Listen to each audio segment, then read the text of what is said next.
लंबे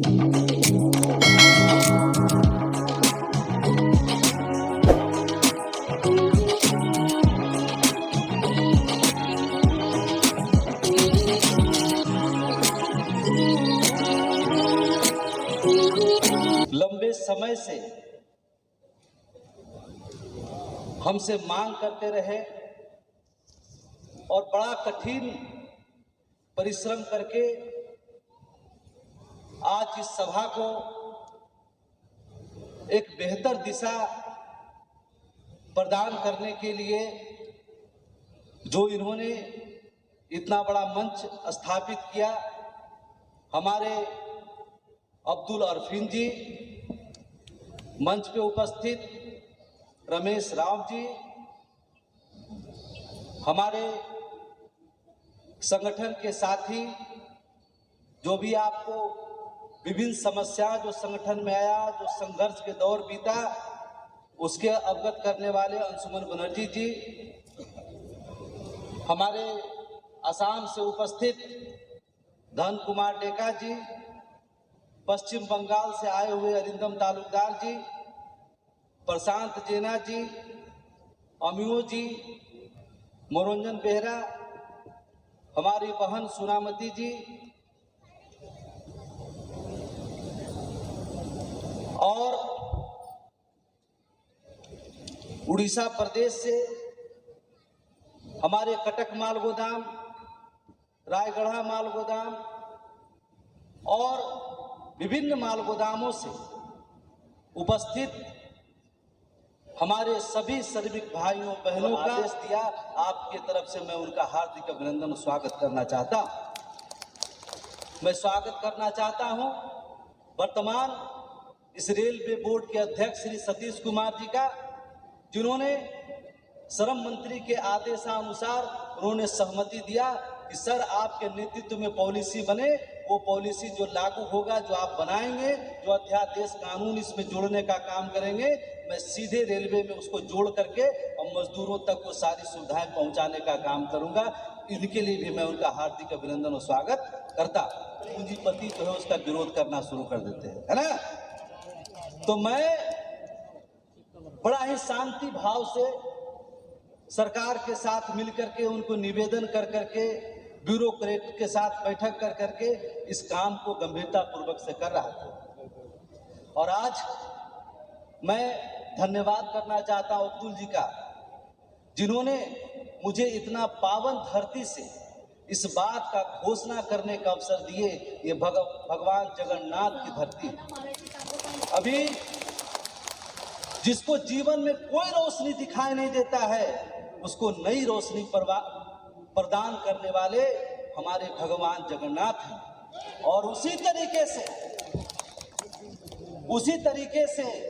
जब पूरे भारत के हमारा रेलवे माल गोदाम के मजदूर थक गया था कि मैंने जेल भरो आंदोलन भी किया, संसद भवन का घेराव भी किया, सदन में भी अपनी मांग उठी, ट्राई पार्टी की बैठक भी हुआ, लेकिन अभी तक हमारे हाथ में कोई रिजल्ट अभी तक नहीं आया है। लेकिन मैं आज इस भगवान जगन्नाथ की धरती से आपको बताना चाहता हूं कि जिस तरह से आतंकवाद के खिलाफ हमारा देश एकजुट होकर उसको पाकिस्तान को जवाब देने की जिस तरह तैयारी कर रही थी, उसी तरह जो अभी आपने देखा कि सिंदूर ऑपरेशन सफलतापूर्वक आतंकवाद पर एक बड़ा प्रहार है, उसी तरह भारत सरकार ने मुझे रेलवे माल गोदाम के श्रमिकों के जीवन में एक नई रोशनी के लिए एक ऑर्डर कॉपी, जिसका आप लंबे समय से इंतजार कर रहे थे कि हमारा वेरिफिकेशन कब होगा, हम गोदाम पे कब जाएंगे, हमारा सारा काम कब शुरू होगा, उसका ऑर्डर कॉपी आपके पास 6 तारीख के डेट में भारत सरकार ने भेजने का काम किया है। और इस ऑर्डर कॉपी के साथ हिंदुस्तान के 20 राज्यों को भारत सरकार ने हर स्टेट के अलग अलग अधिकारियों को नियुक्त करके इस अभियान को मोस्ट अर्जेंट टॉपिक नाम दिया है। क्या नाम दिया है? सबसे महत्वपूर्ण विषय है ये, इसको लागू करने के लिए। और मैं आपको गर्व के साथ बताना चाहता हूं कि वो 20 राज्य जो है उसमें हमारा दिल्ली, पश्चिम बंगाल, असम, हरियाणा, पंजाब, मणिपुर, बिहार, त्रिपुरा, झारखंड, आंध्र प्रदेश, उड़ीसा, राजस्थान, छत्तीसगढ़, उत्तर प्रदेश, नागालैंड, तेलंगाना, महाराष्ट्र, जम्मू कश्मीर, मध्य प्रदेश और उसमें उत्तराखंड भी शामिल है। ये 20 स्टेट में सरकार ने सीधा आदेश किया है कि इसको मोस्ट अर्जेंट के तहत विद इन 7 डेज के भीतर इसका रिपोर्टिंग हर स्टेट को करना शुरू करना होगा और अगले महीने तक ये पूरा कंप्लीट करके और सरकार इसके लिए अध्यादेश ला करके और आपकी सारी समस्याओं को समाधान करने का रास्ता इसमें निकल चुका है। इसका 26 पेज का ये जजमेंट पूरा कॉपी है। हम इसके बाद आप लोग को समर्पित करेंगे, पूरा पेज को पढ़ लीजिएगा। इसमें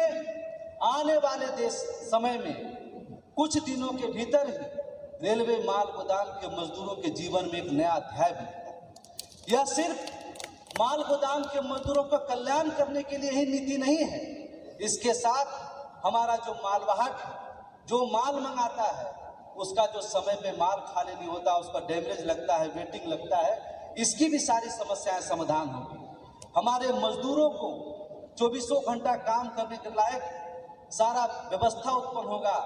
हमारे मजदूरों को एक बेहतर कर्मचारी जो group 3rd group 2nd category का होता है उस तरह का वेतनमान भी हमारे रेलवे माल गोदाम के मजदूरों को भी मिलने का काम होगा। 26 साल से जो कहता है कि क्या हुआ है, क्या हुआ है, क्या हुआ है, जब आप लड़ाई लड़ेंगे अपने आने वाले 10-20 पुश्तों के लिए, जब आने वाले जनरेशन के लिए लड़ाई लड़ेंगे तो आपका ये पूरा जीवन कुर्बान होने का काम होगा, तभी आने वाले 10-20 पुश्तों के जीवन में खुशहाली होगी। अब हमारा एक माल गोदाम के श्रमिक के जो हमारे बच्चे होंगे वो रोजगार के लिए भटकने का काम नहीं होगा, वो दुनिया को रोजगार देने का काम करेगा। पूरे हिंदुस्तान में जब भी नया माल गोदाम बनेगा वहां पर सारे लेबर को व्यवस्था करना, वहां पे सारे मजदूरों को बहाल करना, सारी व्यवस्था को लागू करने का काम आपका भारतीय रेलवे माल गोदाम श्रमिक संघ करने का काम करेगा। देता हूं कि आप सभी ने मुझे आशीर्वाद दिया, इस संगठन को एक नया आयाम दिया। आने वाले इतिहास याद रखेगा कि रेलवे माल गोदाम के लाखों परिवार एक तरह से इस देश का मजदूरों को एक आर्थिक आजादी भी इसको मिलने का काम है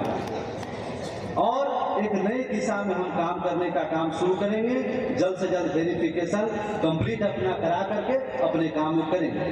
और एक माल गोदाम श्रमिक संघ जिंदाबाद, राष्ट्रीय महामंत्री श्री अरुण कुमार पासवान जिंदाबाद।